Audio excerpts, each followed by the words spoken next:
Surah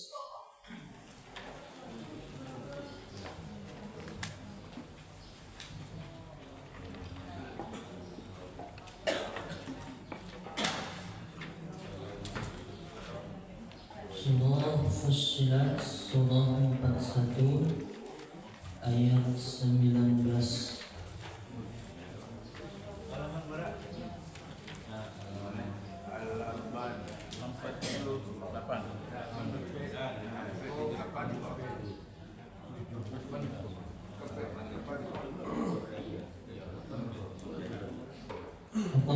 Taqabbalallahu minna wa minkum taqabbal ya amin.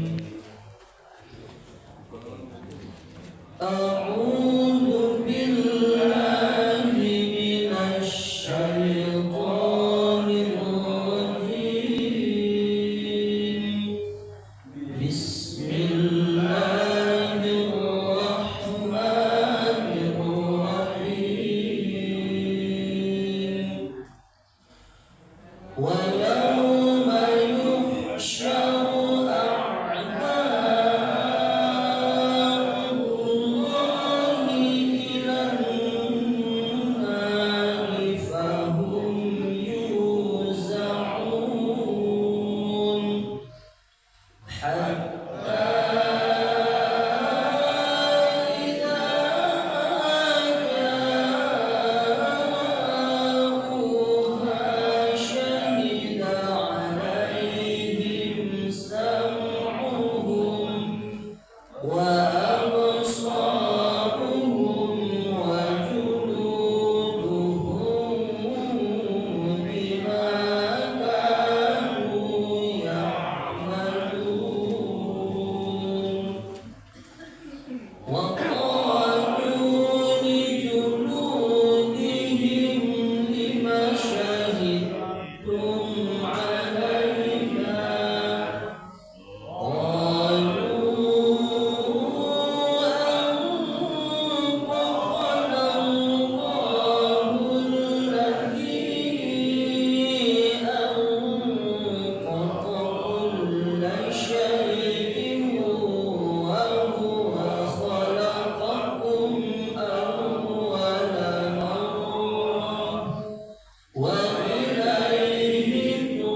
Sadaqallahul azim. Wa sadaqa rasulun nabiyyul karim. Wa nahnu ala dhalika minasy syahidin wasyakirin walhamdulillahi rabbil alamin.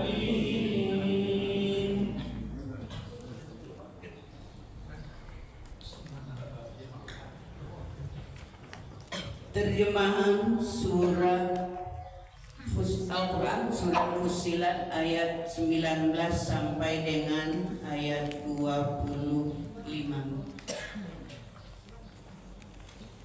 Aku berlindung kepada Allah dari godaan setan yang terkutuk dengan menyebut nama Allah yang Maha Pengasih, Maha Penyayang.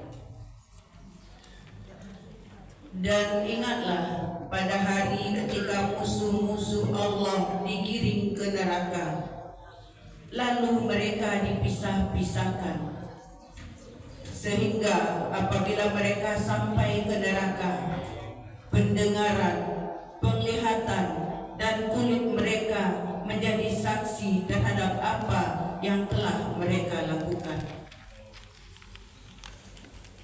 Dan mereka berkata kepada kulit mereka, "Mengapa kamu menjadi saksi terhadap kami?" Kulit mereka menjawab, "Yang menjadikan kami dapat berbicara adalah Allah, yang juga menjadikan segala sesuatu dapat berbicara. Dan dialah yang menciptakan kamu yang pertama kali, dan hanya kepadanya kamu dikembalikan. Dan kamu tidak dapat bersembunyi dari kesaksian pendengaran, penglihatan, dan kulitmu terhadapmu. Bahkan kamu mengira Allah tidak mengetahui banyak tentang apa yang kamu lakukan. Dan itulah dugaanmu yang telah kamu sangkakan terhadap Tuhanmu. Dugaan itu telah membinasakan kamu, sehingga jadilah kamu termasuk orang yang rugi. Meskipun mereka bersabar atas azab mereka, maka nerakalah tempat tinggal mereka. Dan jika mereka minta balas kasihan, maka mereka itu tidak termasuk orang yang pantas dikasihani. Dan kami tetapkan bagi mereka teman-teman setan yang memuji-muji apa saja yang ada di hadapan dan di belakang mereka.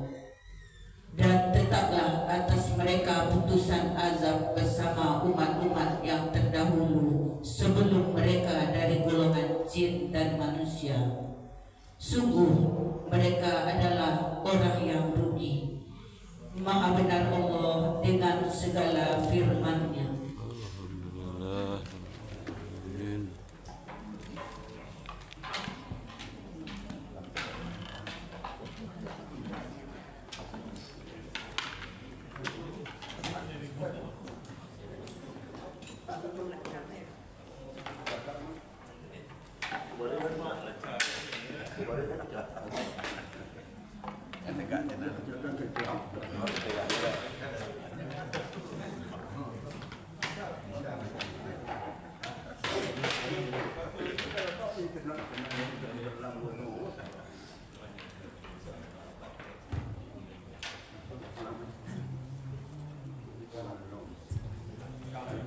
Bismillahirrahmanirrahim. Assalamualaikum warahmatullahi wabarakatuh. Waalaikumsalam warahmatullahi wabarakatuh. Alhamdulillah, alhamdulillah rabbil alamin, wassalatu wassalamu ala asrafil anbiya wal mursalin wa ala alihi washabihi wa rasulillahi ajma'in. Asyhadu an la ilaha illallah wa asyhadu anna Muhammadan abduhu wa rasulullah nabiyya ba'd. Pertama dan utama sekali adalah kita mengucapkan puja beserta puji syukur kehadirat Allah, yang mana pada subuh ini kembali kita diberi oleh Allah nikmatnya, rahmatnya beserta karunia-Nya, sehingga subuh kali ini kita dapat kembali melangkahkan kaki kita dan mengayunkan tangan kita menuju masjid yang sama-sama kita cintai ini, yakninya untuk melaksanakan aktivitas kita sebagai umat Islam, yaitu melaksanakan sholat subuh secara berjamaah. Alhamdulillah, pagi ini mungkin sudah banyak ibadah yang sudah kita lakukan. Sudah sholat tadi, kita sudah berzikir, kemudian kita baru saja membaca ayat suci Al-Quran. Mudah-mudahan apapun yang sudah kita lakukan diganjar pahala sebanyak-banyaknya oleh Allah Subhanahu wa Ta'ala. Amin.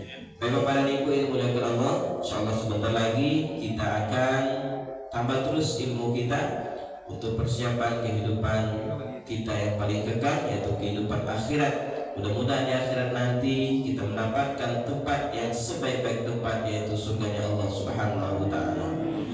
Salawat dan salamnya kita untukkan buat baginda Rasulullah sallallahu alaihi wasallam dengan lafaz Allahumma salli ala Muhammad wa ala ali Muhammad.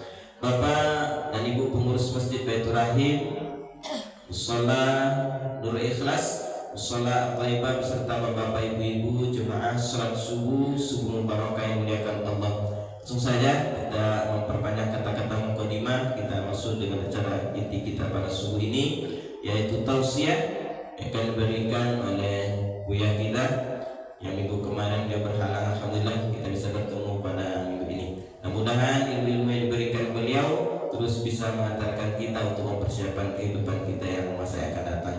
Mungkin langsung saja kepada Buya kita persilakan.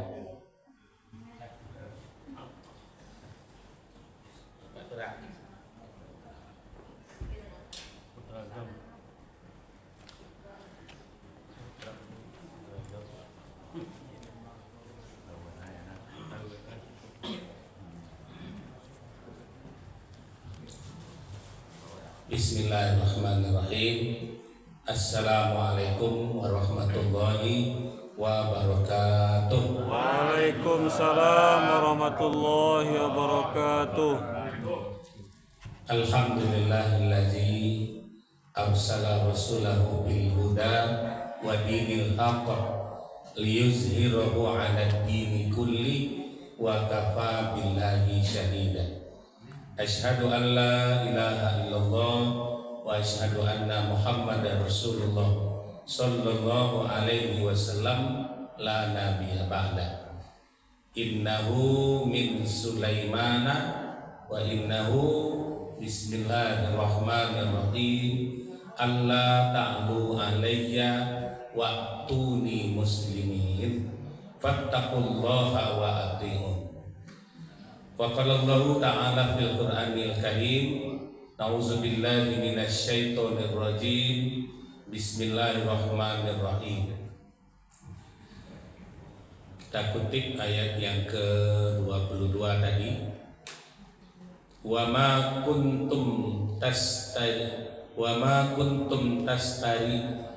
tastatiruna ay yashhada 'alaikum sam'ukum wala absara wala juludukum walakin zonantum annallaha la ya'lamu katsiran mimma ta'malun. Shadaqallahul azim. Bapak Ibu pengurus Baitur Rahim yang kita hormati, Bapak Ibu pengurus dan jemaah Thaibah yang kita hormati, Nurul Ikhlas, dan bapak-bapak, ibu-ibu jemaah salat subuh yang dirahmati oleh Allah Subhanahu wa Ta'ala. Kita bersyukur subuh ini Allah berkenan mempertemukan kita. Sabtu ke Patang betul-betul tidak ada suara. Kalau kini masih tertinggal, sehingga walau dolin tadi tak putih. Ya, itu. Jadi mudah-mudahan Bapak Ibu Allah dan malaikatnya masih mencatat lin terakhir tadi. Ya. Kemudian kita berselawat kepada Nabi.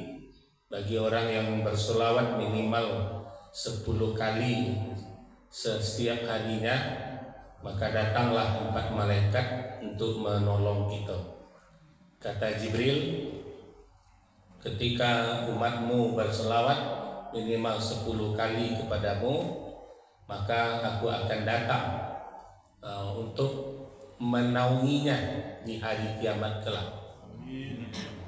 Kata Mikail, aku akan menyiraminya dengan air yang apabila air itu telah menyiramnya, maka neraka tidak akan menyentuhnya. Itu kata Mikail kalau kita berselawat kepada Rasul Sallallahu Alaihi Wasallam. Kemudian malaikat Israel mengatakan, aku akan datang di saat mencabut nyawanya dengan sambutan, dengan cabutan yang menyenangkan untuknya. Nah, itu sholawat ya. Jadi ada Jibril, ada Mikail, ada Israfil. Israfil akan datang di padang mahsyar untuk memberi naungan kepada umat Nabi Muhammad Sallallahu Alaihi Wasallam yang memberi dan mengucapkan sholawat kepada beliau. Nah, bulan kemarin kita sudah menyinggung sedikit tentang surah Al-Ahzab ayat 56. Bahwasanya Allah berkirim sholawat, malaikat berkirim sholawat kepada Nabi Muhammad Sallallahu Alaihi Wasallam.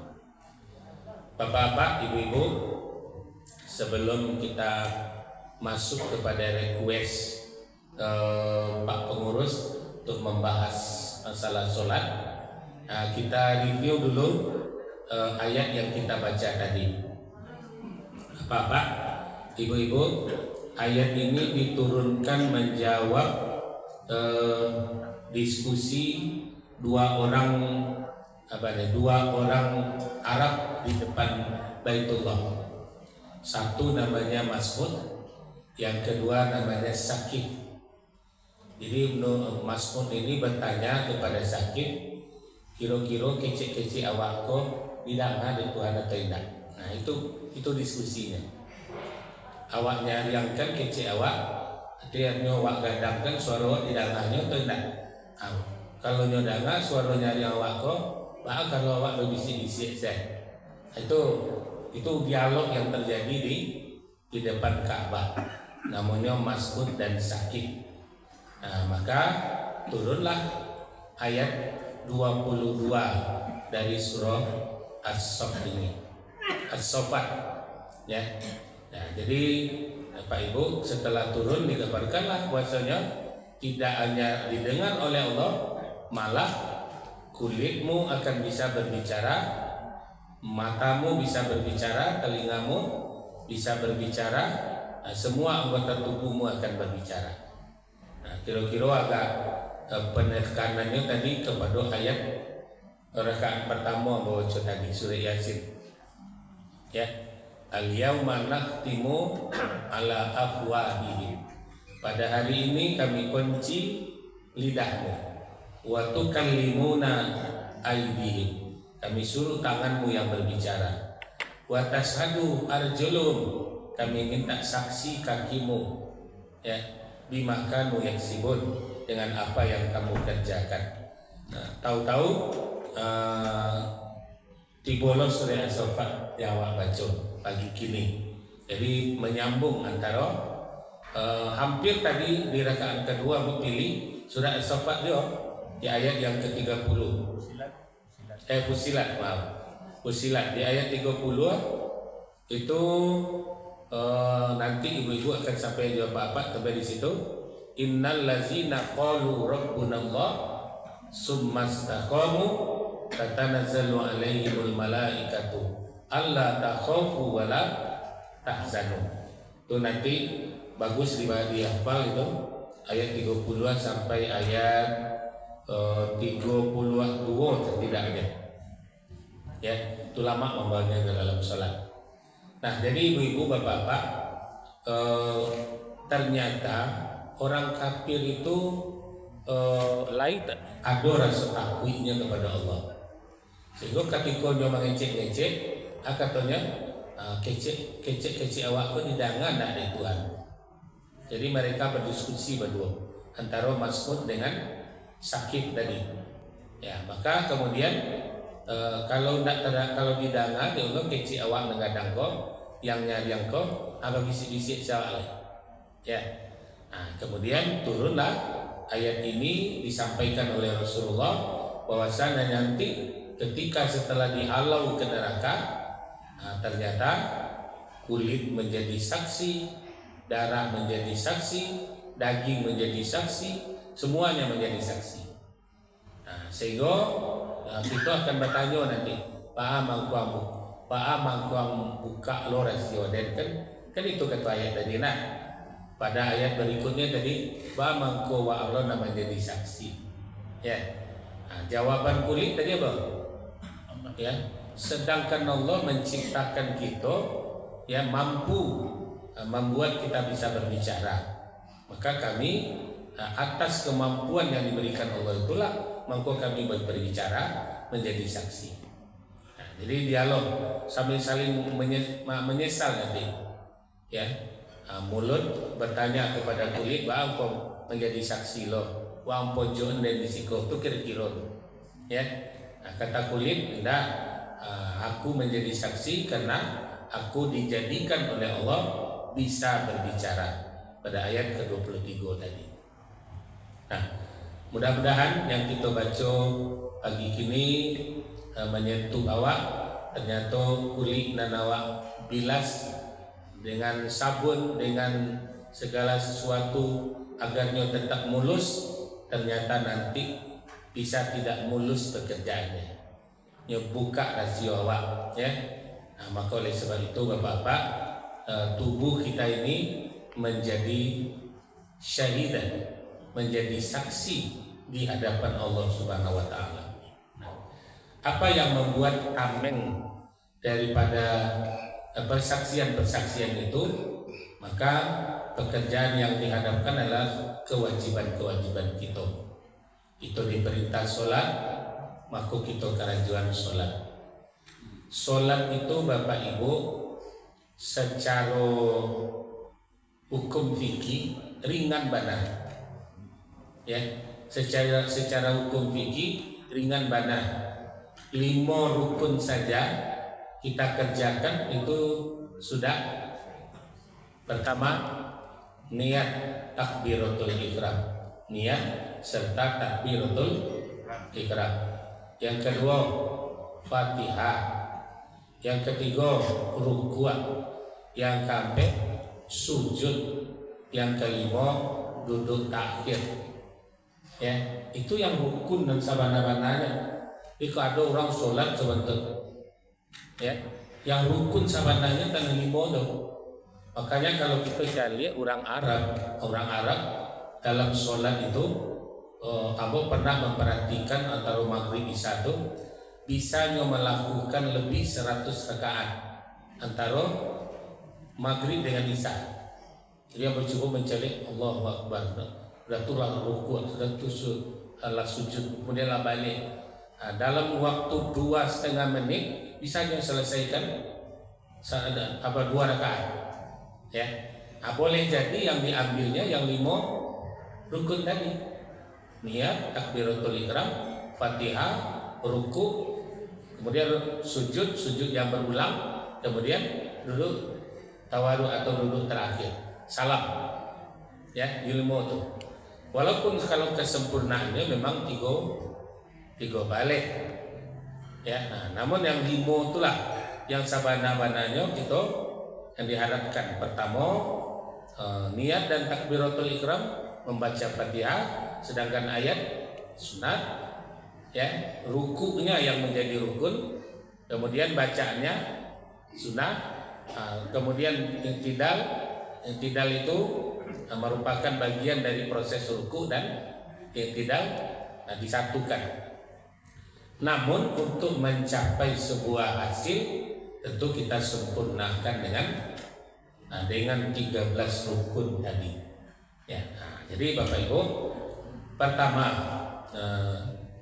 yang perlu kita benahi menjelang sholat itu memang pakaian, ya.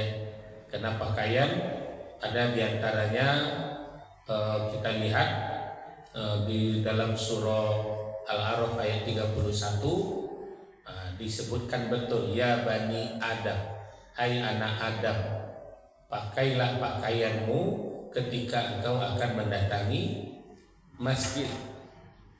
Ya, pakaian artinya kalau ingin datang ke masjid menunaikan sholat, apa perintah pertama dulu? Pakaian. Ya. Sehingga lahirlah pendapat-pendapat ulama, pakaian yang awak bawa lalu tadi tidak boleh dibawa sholat. Nah begitu menurut fikihnya.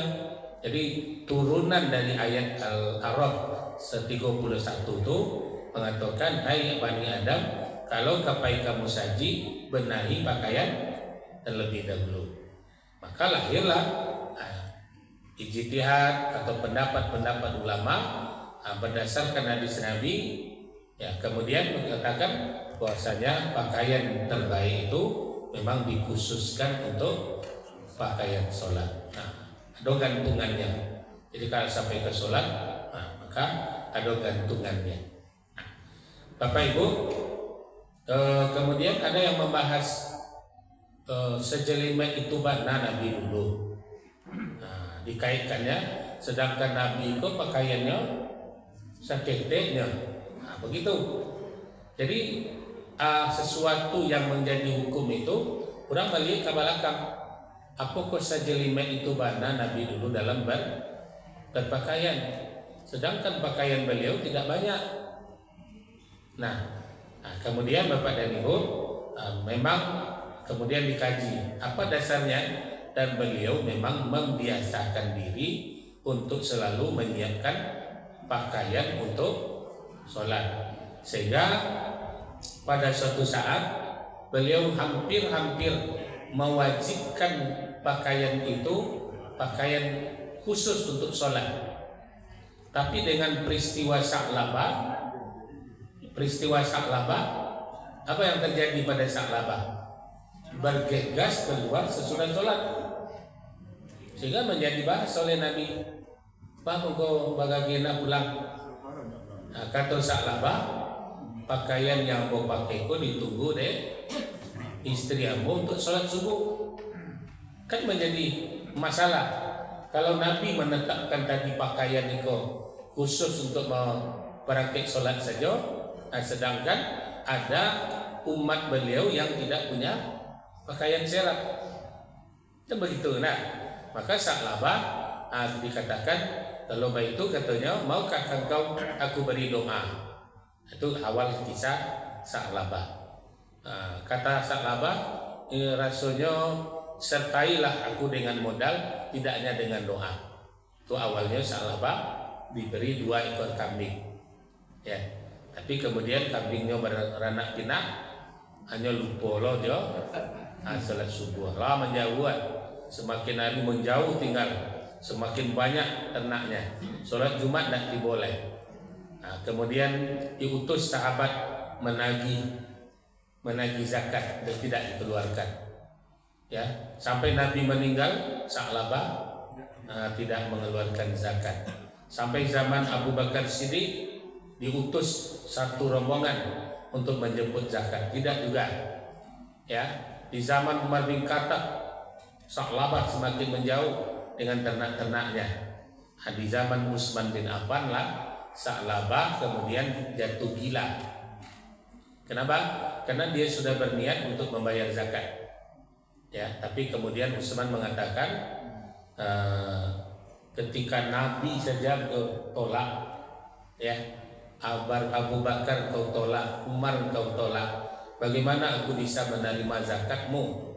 Ya, 3 orang terbaik yang termulia engkau abaikan, ya, aku tidak bisa menerimanya, kata Utsman, ya. Dengan demikian Sa'labah di zaman Utsman bin Affan beliau menjadi gila, ya. Nah, jadi itu akibat daripada kedurakan. Tadinya masalahnya pakaian.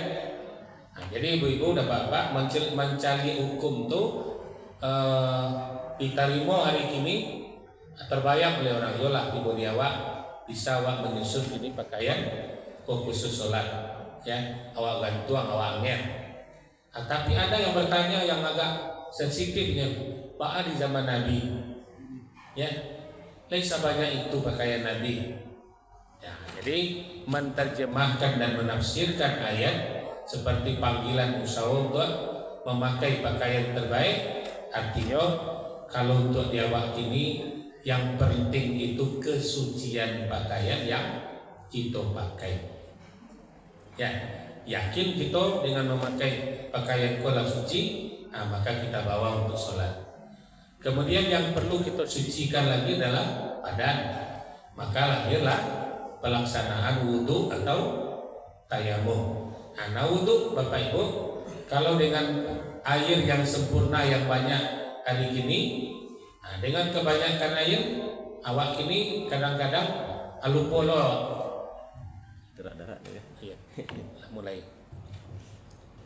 Contohnya air ini banyak. Kita lihat ke belakang bagaimana Nabi melaksanakan wudhu. Beliau mengatakan hematlah memakai air. Kenapa beliau mengatakan hemat memakai air? Setiap beliau mandi dan berwudhu, yang mengambilkan airnya Salman Al-Farisi. Dia yang mengambil air ke semua itu untuk beliau, untuk mandi dan untuk berwudhu beliau itu Salman. Maka tentu terbayang oleh kita penghematan air karena Salman berulang kali mengambil air. Jarak dari rumah beliau itu mengambil air ketika itu adalah lebih kurang sekitar 7 kilo. Kalau kini Bapak Ibu disebut sumur Nabi yang sudah dipagar dan airnya sangat besar di Madinah begini. Ya, jadi Salman lah yang mengambilkan. Ketika itu beliau mengatakan menghemat. Sehingga itu dasarnya Pak. Bahasa beliau berwudu itu dengan semacam cerek. Ya, dituangkan oleh Salman, ditampung oleh beliau. Kemudian dengan itu. Kemudian ada yang fanatik. Kawan-kawan kita jemaah tabligh umpamanya. Kalau tidak gitu nyoba wudu. Begitu pemahaman yang terjadi sehingga lahirlah masjid. Kalau Bapak kata Muaro itu ada masjid jamaah tabligh, itu cara wudunya begitu, dituangkan dek kawannya, sudah itu nyutampuang dek orang nak wudu. Jadi artinya kesucian air tadi betul-betul terjamin. Itu sabananya, karena yang ada di dalam cerek tadi itu tidak mungkin karena paci air dek wudu. Sementara kalau kita pakai kula atau bak, kadang-kadang sudah berbolak-balik air nelawak pakai tadi ke dalam bak atau ke dalam ember yang pakai. Kecuali yang menampung langsung dari keran, ya, langsung dari keran. Langsung dari keran pun kalau di Mekah orang Sudan itu agak sensitifnya. Awak menyiram muka, memacak kainnya ke sebelah. Haram. Karena air yang memacak kainnya tadi bekas wudu awak. Begitu orang memahami sensitifnya masalah air wudu. Jadi Bapak Ibu, menjelang kita melakukan sholat itu banyak yang perlu kita benahi, dari pakaian, cara berwudu, cara beristinja, dan apakah setiap kali kita batal wudu harus beristinja? Maka banyak pertanyaan. Kalau katakan itu Ustaz perlu beristinja enggak? Maka kajiannya lain tak disyaratoi. Kalau rasul-rasulnya disyaratoi, maka wajib beristinja. Kalau hanya sekadar angin, maka boleh tidak beristinja. Itu kejujuran awak yang ditanya nak. Ya, kan kejujuran awak yang ditanya. Tahu tidak tahu disertai itu hanya awak. Maka Bapak Ibu, begitu kita sensitifnya dalam menjaga kesucian. Ya, kesucian untuk datang tegak menghadap kepada Allah. Maka disitulah kesucian. Nah, setelah kita bersuci, apa doanya? Allahumma ja'alni minat tawwabin. Puasanya dengan berwudu kau melaksanakan sholat itu awak melaksanakan taubat kepada Allah. Kan itu niatnya lah. Allahumma ja'alni minat tawwabin wa ja'alni minal mutatahhirin. Ya, dari kesucian dan kebersihan. Segalonya lah diberasihan. Ya, segalonya lah diberasihan. Sehingga ada jadwal-jadwal yang ditetapkan oleh Nabi. Jadwal memotong kuku, jadwal membersihkan kumis, memotong rambut. Lahirlah ya untuk agar penampilan kita selalu bersih. Mutatahhirin. Kemudian Allahumma ja'alni minat tawwabin wa ja'alni minal mutatahhirin wa ja'alni min ibadikas sholihin. Artinya rangkaian dari wudhu sampai ke sholat tadi menjadikan amal daripada kita sekalian. Sudah dirangkum. Jadi ibu dan bapak-bapak, di dalam berwudhu tidak hanya zahirnya, ketika membasuh tangan kita sudah jauh ke depan mengingat, ya Allah, berikan catatan amalku di tangan kananku, ya kan begitu. Ya Allah, jangan kau berikan catatan amalku di tangan kiriku, atau kau lempar dari belakang. Jadi makrifatnya ketika berwudu tadi jauh ke depan, ya jauh ke depan. Apa yang di depan itu?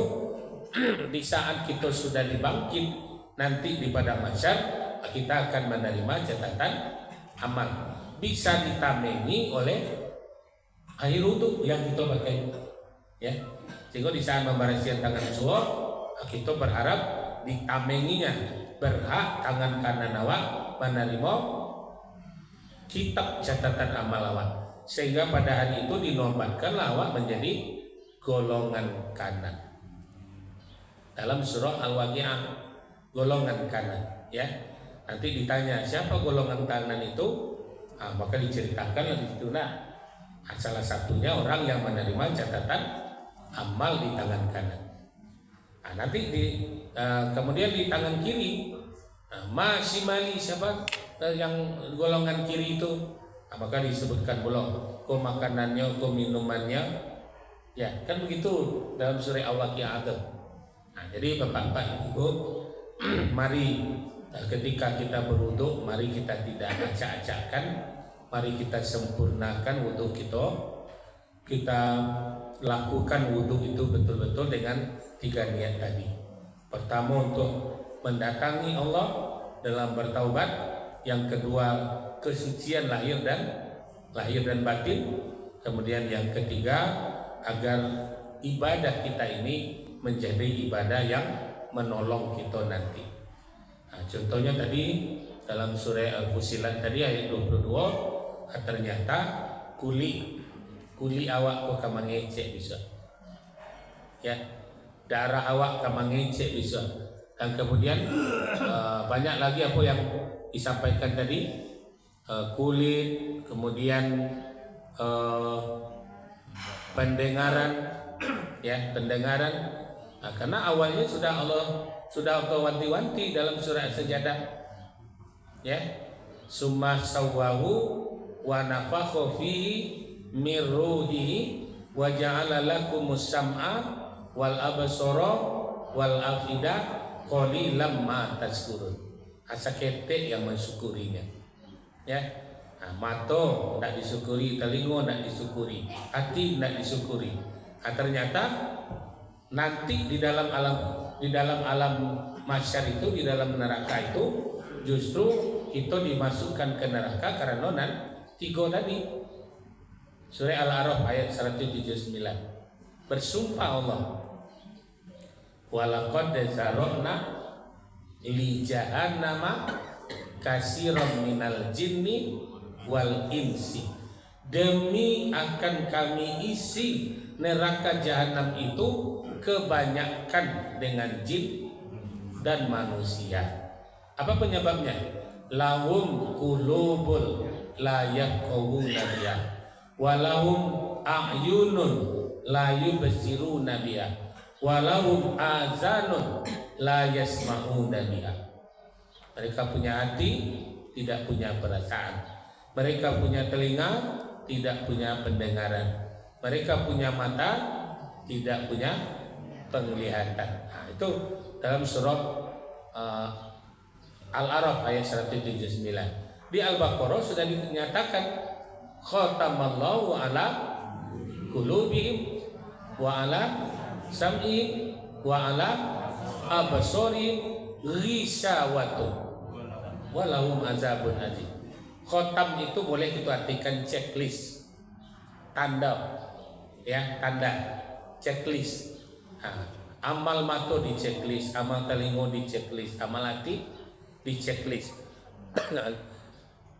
Checklist itulah yang dikumpulkan menjadi amal zaro khairan, zaro kebaikan atau zaro syarra, keburukan. Jadi bapak-bapak, ibu-ibu, untuk menolong kita itu dimulai dari ibadah sholat kita lah. Ya, karena ketika kita sampai di padang mahsyar, yang ditanya pertama masalah sholat. Apabila masalah sholat ini sudah selesai, urusan kita yang lain menjadi beres, selesai. Nah, tentu kuncinya yang kita benahi, Pak Ketua Pengurus, mari kita benahi dari awal berwuduk kita, ya, berwuduk kita, pakaian kita, karena memang kalau kamu datangi masjid untuk sholat, dalam Al-A'raf 31 tadi, yo pakaian dulu, ya, pakaian dulu. Kita yang tahu pakaian kau masih layak atau tidak untuk dibawa sholat. Apalagi kita bapak-bapak, ya, apalagi kita bapak-bapak. Kadang-kadang kita berhenti di rest area sholat, buang air ketek. Kadang-kadang tersedia di tempat rest area itu hanya tagak. Nah, seko tiga tagak tadi pakaian kaki celana awak, kadang tak berguluang, kadang lain berguluang, begitu awak jatuh aja lantai tadi. Jadi di situ terjadi kesubhatan, subhat. Ya, ragu awak. Kalau lah ragu, kata Nabi, bang, tinggalkan, tukar celana tadi jo kain sarung. Nah, maka setidaknya di dalam jok atau di dalam tas ada kain sarung atau untuk menghindari apa subhat tadi. Ya, kenapa pakaian awak? Apalagi kalau langsung, kalau awak lah tipis di atas pesawat, itu nak dulu. Asal nanti singgung di biang WC pesawat tu, langsung awak tu, ya, di dindingnya, di toiletnya, di apa lagi di lantainya. Di sebentar pramugari menyajian, ibu jadi basahi lantai. Hanya tak tahu dari mana pipis kan? Akhirnya basah dan kaki celana kita. Makanya lahirlah hukum apa? Disebut dengan celana jekri. Asal katanya dari apa? Tidak boleh celana melebihi mata kaki. Ya. Nah, kapan itu sebetulnya? Sabananya selama kita dalam perjalanan. Kalau selama dalam perjalanan kaki awak lain, celana awak lain pendek, berarti bagian belakangnya tidak mungkin menyapu yang najis. Ya, karena nyola ala di atas mata kaki. Nah, kemudian istilahnya kalau Sarawak apa kok? Apa? Isbal. Ya, isbal ya. Kaki Sarawak pendek. Nah, dasar hukumnya dulu sebenarnya, dasar hukum pertama, orang Arab yang kaya-kaya itu dulu pakaiannya bajelo-jelo. Ya, bahkan sampai budaknya mamacian pakaian tuannya di belakang. Nah, maka ketika itu lahirlah hadis isbal. Masa kata Nabi tidak boleh memakai pakaian nama jelo-jelo itu karena menyapu akan najis. Nah, kan lahirlah maka tinggilah dasar Sarawak ya. Nah, sebaik-baiknya tentu ketika kita berjalan tadi menjaga akan pakaian awak yang jangan ternoda dengan sesuatu yang najis. Nah, tabau sampai sholat bagus, kena kita sudah membawa pakaian. Di awal di siku terbiasa Pak Ibu memakai kain sarung, kita laki-laki. Karena itu kebiasaan kita di Indonesia. Sesuatu nampak akan soleh rasanya kalau oleh suku berpakaian sarung. Tapi di Arab nyogalaan awak. Ya. Nah, kenapa nyobisil gawat tuh? Di kami kain sarung kok diceritakan oleh orang Arab tuh kain sarung itu bagi mereka tidak untuk sholat. Untuk apa? Untuk melakukan hubungan suami istri. Itu orang Arab. Jadi nyo masuk ke dalam sarung tuh Pak. Berdua. Itu makanya ketika awak pakai sarung di Madinah, itu kadang-kadang mereka galak mencari awak. Jadi tergantung kepada tampeknya. Awak Indonesia kalau pakai sarung, kola apa awak. Ya. Tapi di Arab berbeda. Ya, aku pernah berdiskusi di orang Arab Madinah itu. Yang pacikan sarung awak gua bukan untuk sholat katanya. Ceritakan lah. Jadi Bapak Ibu tergantung kepada kita melaksanakan. Ya, kan begitu. Jadi Bapak-bapak, Ibu-ibu, banyak hal yang perlu kita benahi di dalam mendatangi sholat. Ya, mendatangi sholat. Jadi mari kita mulai setidaknya balik membahas-bahas. Insya Allah kita siapkan bahan-bahannya daripada kini kita ambil dasarnya dulu, balik awak ke dasar. Ya, yang perlu awak benahi masalah wudu menyangkut pakaian, kemudian dari pakaian menyangkut daripada niat. Ya, 3 niatnya tadi, untuk bertaubat, untuk bersuci, dan untuk beribadah. Kan terkait di doa tadi lah. Allahumma ja'alni minat tawabin wa ja'alni minal mutatahhirin wa ja'alni min ibadikas sholihin. Menjadi amal soleh. 3 itu niatnya dalam berwudu tuh. Ya, jadi mudah-mudahan Bapak Ibu ibadah sholat kita menjadi tameng pertama kita ketika kita menghadap Allah kelak. Ya, mudah-mudahan kalau tak capek-capeknya serta kaja-kajanya waktu awak para tadi yang boleh dilakukan 5 rukun. Ya, takbir, Fatihah, rukuk, sujud, duduk, salam. Ya, itu kaja-kajanya awak. Ya, itulah sabanana ado lai rasulnya.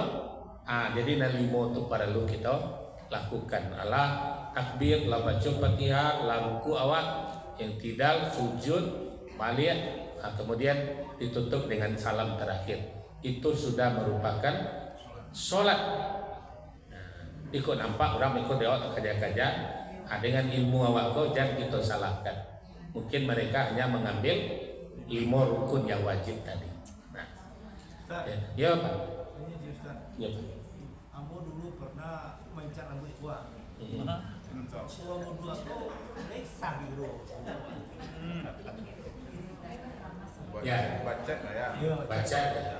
Kalau catnya itu tidak menembus air, maka tidak sah. Jadi catnya itu tidak menembus air, kan ada terhalang airnya tuh. Ya, tidak ada cat nanti termasuk kutek di kuku. Ya, kalau yang menghalangi, tidak sah. Tapi kini sudah disiapkan berupa sampo.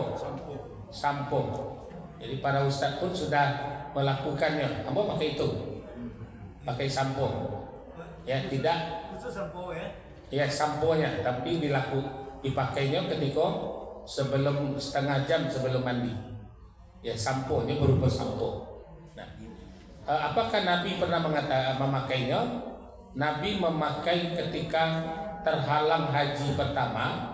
Di haji kedua beliau berangkat ke Mekah itu kan memakai warna merah, sungguh menyala. Ya, beliau pakai ihram, datang dari Madinah sudah banyak, itu rambutnya memerah, sehingga ini yang membuat bergetarnya kota Mekah.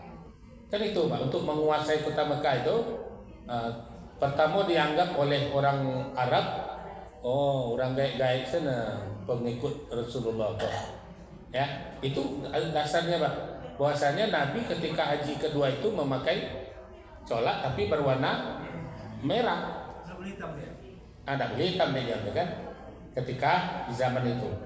Nah, maka bapak-bapak ibu, pertama jelaskan apanya dulu, bahannya. Kalau dia membungkus rambut itu dengan pakaian semacam cat yang menghalangi air, maka wudhu kita tentu tidak sah. Nah, jadi pastikan bahannya. Kembali lagi nanti bahan sampo ko dari apa? Ya. Nah, setelah kita lihat kalau kamu yang dari buah mengkudu, ya, buah mengkudu kok kalau digesek lama-lama kan hitam juga tangannya. Ya, nah, buah mengkudu ini diolah diurang menjadi sampo. Ya, nah, dasarnya mengkudu. Mengkudu kok halal nak, suci nak untuk dibawa. Nah, tentu kajian-kajiannya ke situ. Ya, ada hasilnya kini lah. Nah, kalau dulu yang populer itu lidah buaya, ini mengkudu, ya, mengkudu. Ya. Jadi lihat materi bahannya, Pak. Kalau menutup akar rambut dan tidak melewati air, maka tidak sah. Ya, Pak. Terima kasih. Tadi kita lah dengarkan Ustaz tentang kondisi-kondisi yang bisa terjadi ketika kita berwudu. Ya. Bila nanti kita mengalami, kita sudah sanksi pakaian kita itu mungkin sudah terpercik dari apa. Sementara dalam perjalanan kita tidak buat pakaian serap. Mau kita tunda waktu kita mungkin kita tidak sudah bertemu dengan ini dalam perjalanan. Nah, pakaian yang kita pakai tadi untuk sholat, sanksi kita akan sudah tercemar karena jatuh dari lipatan atau apa yang tadi. Kita mau sholat, bagaimana sikap kita? Kalau kita kita sholat dengan kondisi yang seperti tadi. Kalau kita tunda, kita tidak bertemu dengan waktu lagi. Itu kondisi pencerahan itu. Ya, kalau kita lihat di laku Nabi itu membersihkan air ke pakaian yang sanksi kita tadi, sehingga ada dipacikan kemudian dilap dengan air sebelum kita berwudu. Ya, sebelum kita berwudu karena maka kita basuh kaki awak dan bagian bawah karena kita hanya sanksinya dengan najis ringan, ya, tidak dengan najis berat. Ya. Sudah bisa sholat. Bisa sholat. Ya, jadi kalau kita lihat Nabi itu bahkan ketika beliau memakai sepatu kan tidak dibuka sepatu beliau. Ya, itu yang berlaku kini di Mekah, Madinah. Orang berwudu tuh sepatu saja nyelapnya. Nah, kemudian sepatu itu kalau di Madinah namanya sepatu tawaf.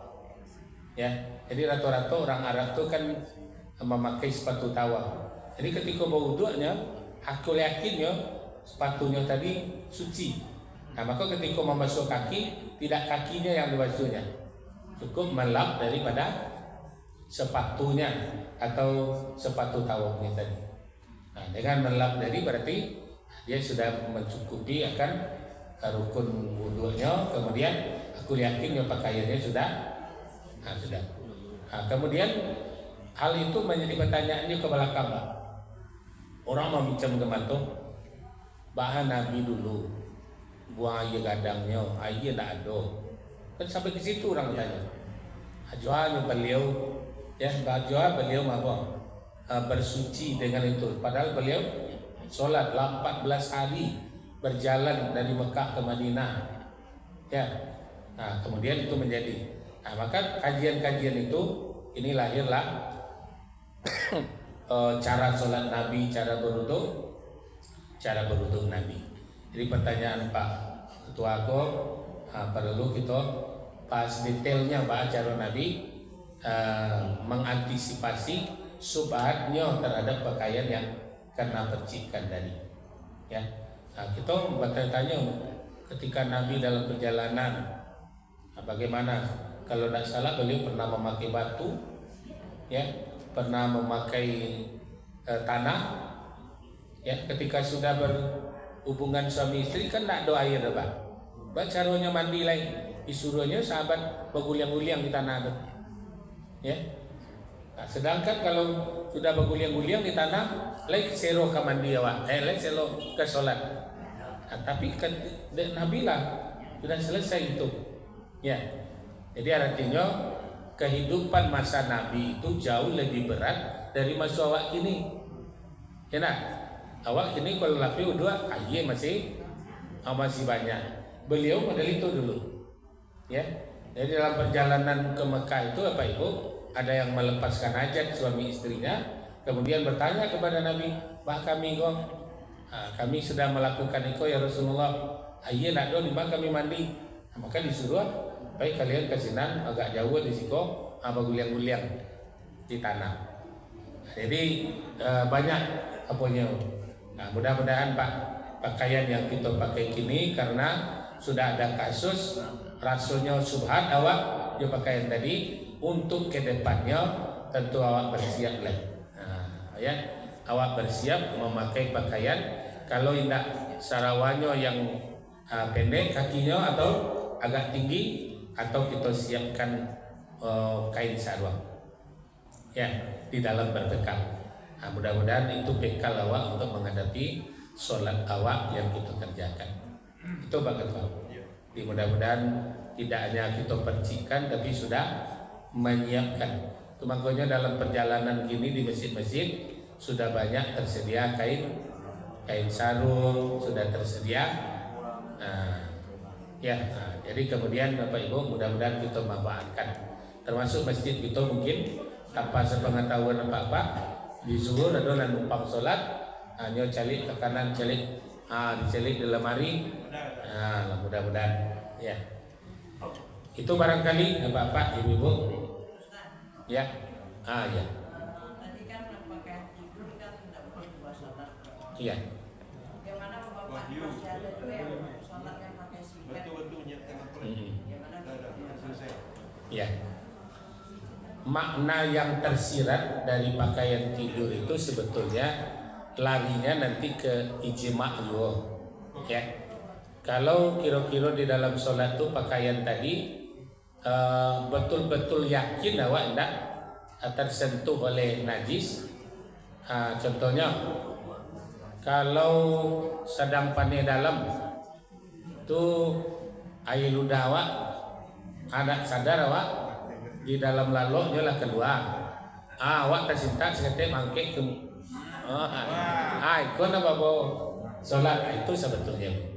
Jadi keyakinan awak di dalam tidur tadi pakaianku suci atau tidak, karena najis atau tidak, itu sebetulnya ujung larangan tadi. Jangan memakai pakaian tidurmu untuk melakukan sholat, karena di dalam tidur kita tidak sadar. Hukumnya ke situ larinya, ya. Dibagi kita Pak, tentu kita bersama-sama menjaga pakaian itu, ya. Ada kain sarung tidur, ada kain sarung untuk sholat, itu kira-kira, ya. Ya Bu. Ya Bapak pakai singlet lah. Ya, berapa pakai singlet tadi? Untuk sholat. Nah, sedangkan di tawaf saja, untuk tawaf saja boleh ihram dibuka tangan kanan. Begitu sholat sunat tawaf itu sudah ditutup balik lagi ada pakaian atau bahu sebelah kanan. Jadi sebetulnya untuk laki-laki itu Bu, kalau dia laksanakan di dalam kamar, itu sebetulnya yang wajib dia tutup itu kan hanya dari pusat sampai ke lutut, kan itu auratnya laki-laki, ya. Nah, berdasarkan itu cuman etika menghadap kepada Allah, itu etikanya, ya. Menghadap manusia pakai pakaian lengkap, sementara menghadap Allah dengan pakaian telanjang. Itu Bu jawabannya, ya.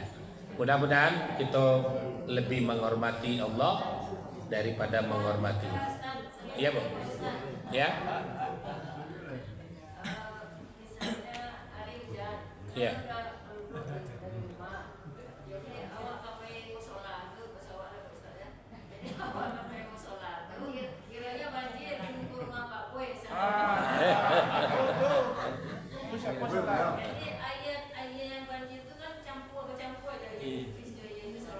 Iya.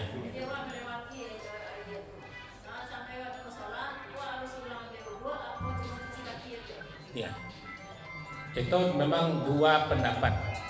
Karena tidak membatalkan wudhu. Karena hal yang membatalkan wudhu tadi kan ketika datang dari dalam dulu. Ya. Ketika kita melihat air yang awak lewati tadi, jumlahnya kan banyak. Jumlahnya banyak. Ketika jumlahnya banyak tadi, di situ kan terdapat keringanan hukum. Karena tidak yakin awak apa koyo air pipis tadi. Tapi kalau dari baunya, dari warnanya betul-betul sudah yakin awak kok tidak cuci lagi, maka ketika itu kita mengulang wudhu sampai di musola. Ketika kita lihat air ko jernih, air ko banyak, lebih banyak jernihnya daripada warna dan baunya, nah, maka yang kita cuci kaki saja.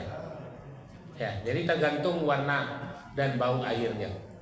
Nah, tentu kesempurnaannya, kalaulah subhat, kalaulah ragu, sebaik-baik subhat ditinggalkan, diulang balik. Itu hukum yang selemah-lemahnya. Ya, ya Bu. Jadi hukum yang terlemah apa? Kalaulah ragu, tinggalkan, ulang balik. Nah, begitu. Lah, jadi Bapak Ibu, mudah-mudahan kajian kita lah sampai 6:30. Pak Firman lah lari kalau sebala sholat sunat suruh, ya tahu saya nah. Jadi Bapak Ibu demikian, mudah-mudahan kita selalu dalam menjaga kesucian dan menjaga akan ibadah sholat kita dan ibadah-ibadah lain. Demikian, terima kasih. Mohon maaf. Fastabiqul khairat. Wassalamualaikum warahmatullahi wabarakatuh. Waalaikumsalam warahmatullahi wabarakatuh.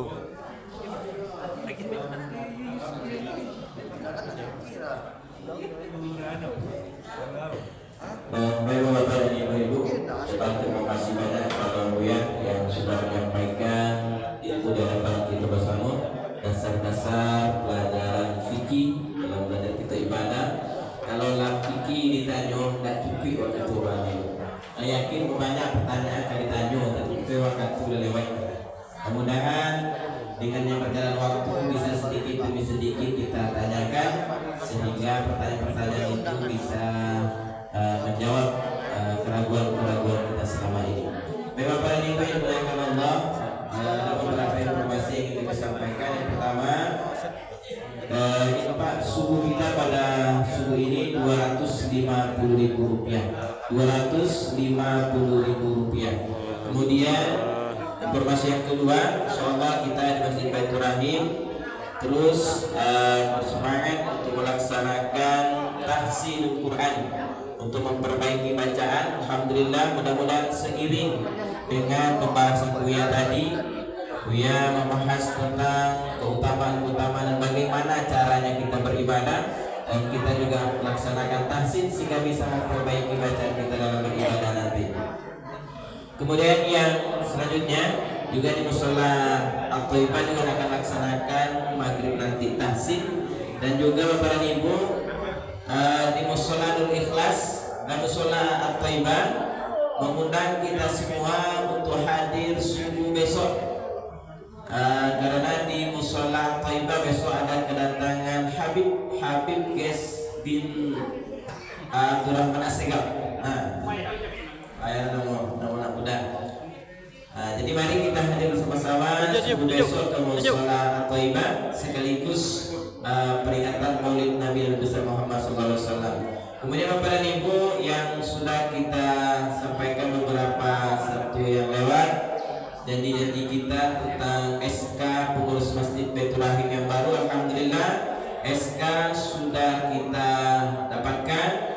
sudah kita kopi, dan insya Allah subuh ini bagi kita yang termasuk dalam kepengurusan yang baru akan langsung diberikan oleh Pak Sekjen langsung. Jadi insya Allah kita akan adakan pelantikan sekaligus itu peringatan Maulid Nabi besar Muhammad SAW di masjid kita, yaitu Senin malam sesudah sholat Isya. Karena itu waktu Pak Lurah bisa melantik kawan. Jadi mohon kepada bapak-bapak ibu-ibu nanti yang sudah dapat nanti mohon kehadirannya besok, dan juga jemaah seluruhnya. Dan kami berharap kepada bundo-bundo kami di acara pelantikan dan sekaligus tabligh akbar peringatan Maulid Nabi Senin malam besok, Senin malam membawa makanan ringan, bawa snack. Itu banyak. Jadi mohon, insya Allah nanti ini yang ada kita harga subuh ini akan langsung kita berikan SK-nya. Yang tidak hadir mungkin kita antarkan ke rumahnya langsung. Bapak dan Ibu yang dimuliakan Allah, mungkin itu yang bisa kita sampaikan. Dan terakhir, kita sudah mengikuti sosialisasi Smart Surau. Banyak kegiatannya. Kampanye lo ada garanti lo banyak lo punya. Jadi dari Pak Lurah, Batang kami rapi jo Pak Lurah, karena memang Batang 2 kecamatan sekaligus, maka Pak Lurah mengusahakan kita beko dalam minggu kini diusahakan beliau didatangkan tim langsung dari tim Smart Surau itu, diundang pengurus masaji, RT dan RW, terutama panitia Smart Surau itu langsung, supaya nanti bisa mengerti dan bisa kita laksanakan di Kelurahan Pulau Padang. Memang program banyak mantap Bapak dan Ibu, yaitu program salah satunya memotong generasi muda kita yang datang ibadah Mas Haji. Salah satunya programnya adalah wajib sholat subuh anak SD dari kelas 3 SD sampai SMP dan bahkan sampai SMA setiap subuhnya di masjid. Dan insya Allah itu pun langsung diabsen pakai barcode. Ini mungkin yang biasa itu PR kita bersama Bapak Ibu. PR-nya biasanya datang-datang kita tiap subuh anak-anak mungkin agak ramai dan anak mulai tanggal 5 besok. Jadi mari kita bersamakan. Jangan sampai luar resolusi ini, pemerintah kita berusaha untuk memotong perbuatan-perbuatan mungkar itu mulai dari anak-anak kita. Mungkin mari kita bersama kita dukung, mudah-mudahan apa niat dari pemerintah bisa kita laksanakan sehingga generasi kita menjadi generasi yang terbaik. Amin ya rabbal alamin. Bapak dan Ibu, langsung saja harus bismillah, saya langsung mulai. Bismillah. Jadi itu, wassalamualaikum warahmatullahi wabarakatuh. Waalaikumsalam warahmatullahi wabarakatuh.